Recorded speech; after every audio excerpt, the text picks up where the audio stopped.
नमस्कार। आकाशवाणी जयपुर अजमेर से प्रस्तुत हैं प्रादेशिक समाचार।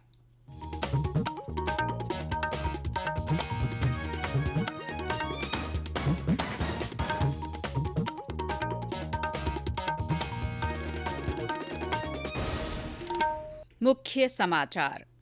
भारतीय वायुसेना और फ्रांस की एयर एंड स्पेस फोर्स का संयुक्त युद्धाभ्यास डेजर्ट नाइट 21 जोधपुर में शुरू। देश में कोविड के सक्रिय रोगियों की संख्या 2 लाख से नीचे आई। कोविड से स्वस्थ होने की दर 96.7% हुई। प्रधानमंत्री नरेंद्र मोदी ने प्रधानमंत्री आवास योजना को आत्मनिर्भर भारत का प्रतीक बताया। कहा, गरीबों के लिए योजना में 2 करोड़ से अधिक मकान बनाए गए। सिखों के 10वें गुरु गोविंद सिंह जी का 354वां प्रकाश पर्व प्रदेश भर में श्रद्धा और उल्लास के साथ मनाया जा रहा है। और राज्य में विभिन्न स्थानों पर सुबह कोहरा छाया रहा। मौसम विभाग ने आने वाले दिनों में तापमान में 3 डिग्री तक की गिरावट की संभावना जताई।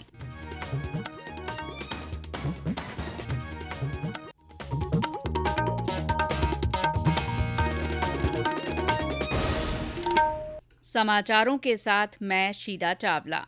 कोविड-19 महामारी के खिलाफ देश एकजुट होकर लड़ रहा है। आप भी हमारे साथ सुरक्षा और बचाव के 3 आसान एहतियाती उपायों का संकल्प लें।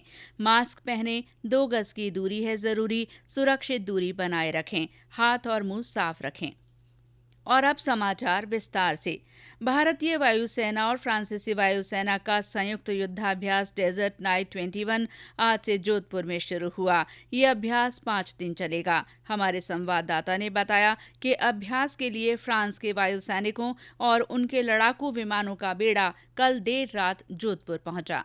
आज युद्धाभ्यास की शुरुआत में दोनों देशों के वायुसैनिकों ने एक दूसरे से शिष्टाचार मुलाकात की। फ्रांस अपने साथ 4 रफाल विमान लेकर आया है, जो भारतीय रफाल विमानों के साथ मिलकर युद्ध कौशल और रणनीति पर एक दूसरे के साथ सामंजस्य और सहयोग करेंगे। फ्रेंच टीम के साथ रफाल के अलावा airbase A330 multirole tanker transport A400M tactical transport aircraft शामिल हो रहे हैं। वहीं भारतीय वायुसेना की तरफ से जोधपुर में तैनात सुखोई 30 लड़ाकू विमानों की स्क्वाड्रन के अलावा अंबाला एयरफोर्स स्टेशन से 4 रफाल लड़ाकू विमान, मिराज 2000 विमान, IL-78 फ्लाइट रिफ्यूलिंग एयरक्राफ्ट और अवाक्स एयरक्राफ्ट भाग ले रहे हैं।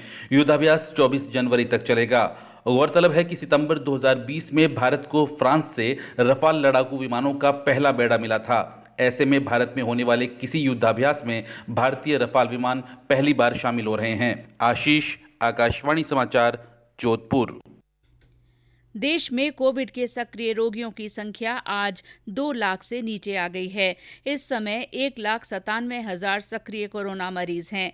कोविड से अब तक 1,02,45,000 से अधिक लोग स्वस्थ हो चुके हैं। इसके साथ ही स्वस्थ होने की दर 96.7% हो गई है। पिछले 24 घंटे के दौरान 13,283 लोगों के संक्रमण की पुष्टि हुई है। इस दौरान करीब 17,000 लोग स्वस्थ भी हुए हैं। इधर जयपुर में आज कोविड के 42 नए मरीजों की पुष्टि हुई है। आकाशवाणी के श्रोताओं तक कोरोना वैक्सीन से जुड़ी जानकारी पहुंचाने के उद्देश्य से बुलेटिन में विशेष श्रृंखला प्रसारित की जा रही है। इसी के तहत एक और महत्वपूर्ण जानकारी देते हुए नई दिल्ली के सफदरजंग अस्पताल की विशेषज्ञ डॉक्टर रूपाली मलिक ने बताया कि टीकाकरण के समय लाभार्थी को अपनी किसी भी तरह की एलर्जी के बारे में डॉक्टर को जरूर बताना चाहिए। जिस तरह की एलर्जी आपको है वो आपको अपने वैक्सीनेटर को बताना जरूरी है। अगर आपको पहले किसी वैक्सीन से एलर्जी हुई है तो ज्यादा खतरा या रिस्क होता है कि आपको वैक्सीन से एलर्जी हो सकती है। बट अगर आपको किसी दवाई से एलर्जी है या कुछ है तो उसमें जरूरी नहीं है कि आपको वैक्सीन से भी एलर्जी हो। अगर अंडे से या आपको मीट से कुछ इस तरह की चीजों से एलर्जी है तो भी आपको थोड़ी सावधानी बरतनी होगी और अपने वैक्सीनेटर को इसके बारे में इन्फॉर्म जरूर करना होगा। केंद्र सरकार की ओर से कोरोना के विरुद्ध जन जागरूकता आंदोलन चलाया जा रहा है। इसी के तहत आकाशवाणी जयपुर के समाचार बुलेटिनों में प्रसारित की जा रही विशेष श्रृंखला जनता का संदेश जनता के नाम में सुनिए हमारे एक और श्रोता का संदेश।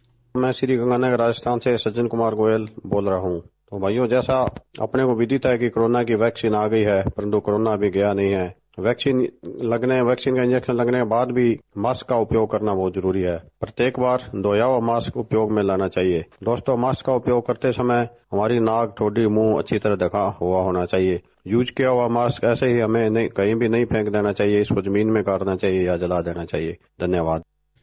हमारे अन्य श्रोता भी कोरोना जन जागरूकता आंदोलन से जुड़ सकते हैं। इसके लिए आपको अपना संदेश रिकॉर्ड कर या टाइप कर हमारे व्हाट्सएप नंबर 9414052368 पर भेजना होगा। चयनित संदेशों को आगामी बुलेटिनों में शामिल किया जाएगा।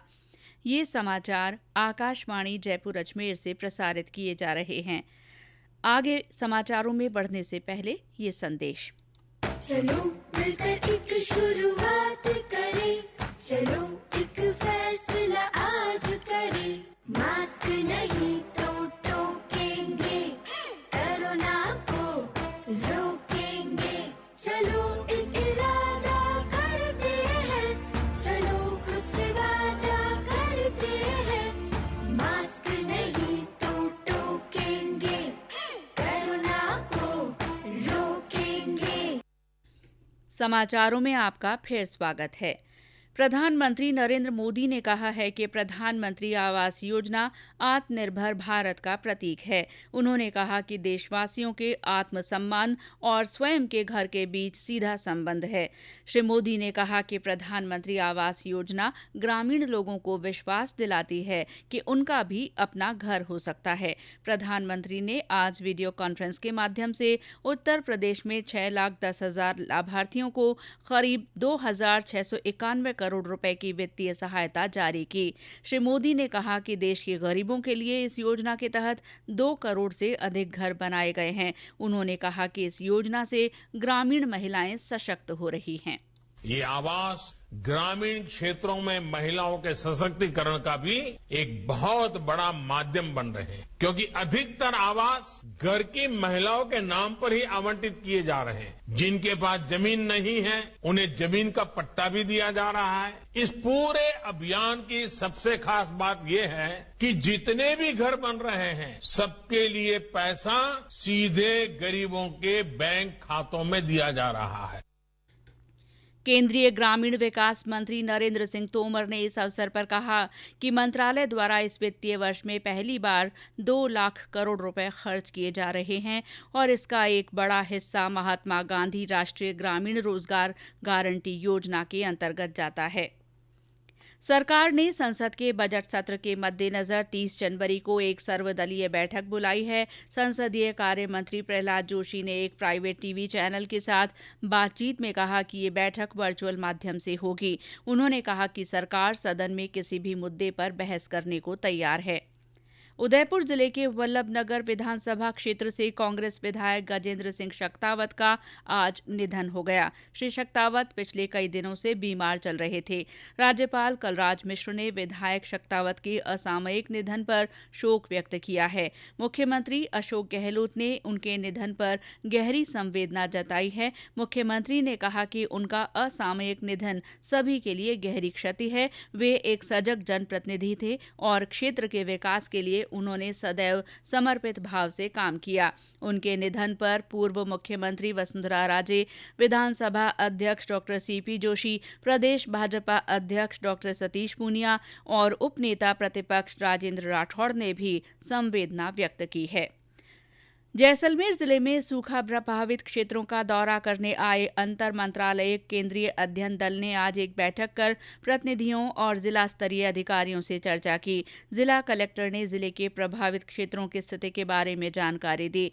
विधायक रूपाराम ने जिले को विशेष सूखा और अभाव वाला बताया और फसल के साथ घास, पशुओं के लिए पानी की आवश्यकता को सामने रखकर आपदा का आकलन करने की जरूरत पर बल दिया। केंद्रीय दल के अधिकारियों ने आश्वस्त किया कि जिले की विशेष परिस्थितियों पर विचार किया जाएगा। प्रादेशिक समाचार आप आकाशवाणी जयपुर अजमेर से सुन रहे हैं। समाचारों का ये बुलेटिन हमारे Facebook page all India radio news Jaipur और यूट्यूब पर राजस्थान AIR न्यूज चैनल पर उपलब्ध है। सिखों के 10वें गुरु गुरु गोविंद सिंह जी का 354वां प्रकाश पर्व आज प्रदेश भर में श्रद्धा और उल्लास के साथ मनाया जा रहा है। प्रकाश पर्व के उपलक्ष्य में गुरुद्वारों को आकर्षक ढंग से सजाया गया है।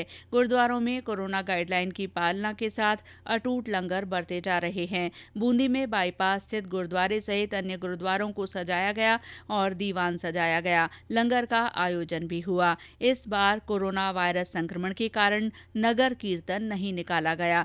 वहीं करौली जिले के हिंडौन सिटी स्थित मोहन नगर गुरुद्वारे में शबद कीर्तन के अलावा लंगर का आयोजन भी किया गया। दौसा में जयपुर रोड स्थित गुरुद्वारे में शबद कीर्तन और गुरबानी का पाठ हुआ।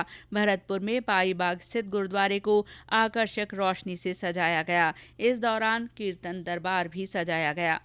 सवाई माधोपुर के स्थापना दिवस पर आयोजित सवाई माधोपुर उत्सव आज संपन्न हुआ।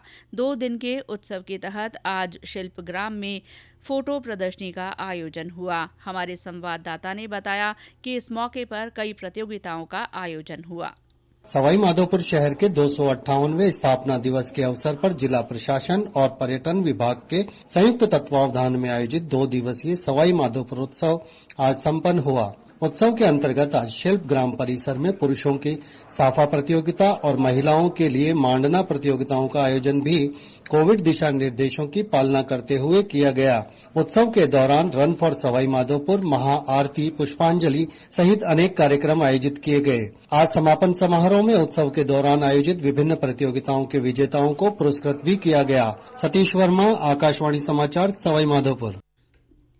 दौसा जिले में नवगठित राहूवास तहसील के नए भवन का आज शिलान्यास किया गया। उद्योग मंत्री प्रसादी लाल मीणा और दौसा सांसद जसकौर मीणा की मौजूदगी में भूमि पूजन किया गया। इस भवन के निर्माण पर 3 करोड़ रुपए से ज्यादा की लागत आएगी। उद्योग मंत्री ने कहा कि तहसील का नया भवन बन जाने से क्षेत्र के लोगों को सुविधा होगी। रामगढ़ पचवाड़ा को पिछले कार्यकाल में हमने तहसील बनवाया था। वो तहसील का जमीन वहाँ थाने के पास अलॉट करा के गए थे 10 बीघा। तो इस इलाके के लोगों की पीड़ा को हमने चुनाव में महसूस किया था। इसीलिए तहसील राहूवास को पटवार मंडल होते हुए भी तहसील बनाकर इस इलाके के लोगों को सुविधाएं दी है। उसका 3 करोड़ 17 लाख बिल्डिंग का पैसा आ गया और काम शुरू हो गया, टेंडर हो गया। काम शुरू होकर 7-8 महीने में पूरा हो जाए, जिससे पूरे इलाके के लोगों को राहत मिलेगी। प्रधानमंत्री नरेंद्र मोदी 31 जनवरी को आकाशवाणी के मन की बात कार्यक्रम में अपने विचार साझा करेंगे। ये मासिक रेडियो कार्यक्रम की 73वीं कड़ी होगी। और अब मौसम। प्रदेश में विभिन्न स्थानों पर आज भी सुबह कोहरा छाया रहा। मौसम विभाग के अनुसार आज माउंट आबू में न्यूनतम तापमान 3.4 डिग्री सेल्सियस रिकॉर्ड किया गया। वहीं राजधानी जयपुर में आज तापमान फिर गिरकर 9.8 डिग्री सेल्सियस पर आ गया। मौसम विभाग ने आज भरतपुर, जयपुर और बीकानेर संभाग के कुछ जिलों में कुछ स्थानों पर घना कोहरा छाए रहने की संभावना जताई है। विभाग ने यह भी कहा है कि पश्चिमी विक्षोभ का असर समाप्त होने से आने वाले दिनों में तापमान में एक बार फिर 3 डिग्री तक की गिरावट होने की संभावना है। और अंत में मुख्य समाचार एक बार फिर। भारतीय वायुसेना और फ्रांस की एयर एंड स्पेस फोर्स का संयुक्त युद्धाभ्यास डेजर्ट नाइट 21 जोधपुर में शुरू हो गया है। देश में कोविड के सक्रिय रोगियों की संख्या घटकर 2 लाख से नीचे आ गई है। प्रधानमंत्री नरेंद्र मोदी ने प्रधानमंत्री आवास योजना को आत्मनिर्भर भारत का प्रतीक बताते हुए कहा है कि गरीबों के लिए इस योजना में 2 करोड़ से ज्यादा मकान बनाए गए हैं। सिखों के 10वें गुरु गुरु गोविंद सिंह जी का 354वां प्रकाश पर्व प्रदेश भर में श्रद्धा और उल्लास के साथ मनाया जा रहा है। और राज्य में विभिन्न स्थानों पर आज सुबह कोहरा छाया रहा। मौसम विभाग ने आने वाले दिनों में तापमान में 3 डिग्री तक की गिरावट की संभावना जताई है। इसी के साथ प्रादेशिक समाचार बुलेटिन समाप्त हुआ। नमस्कार।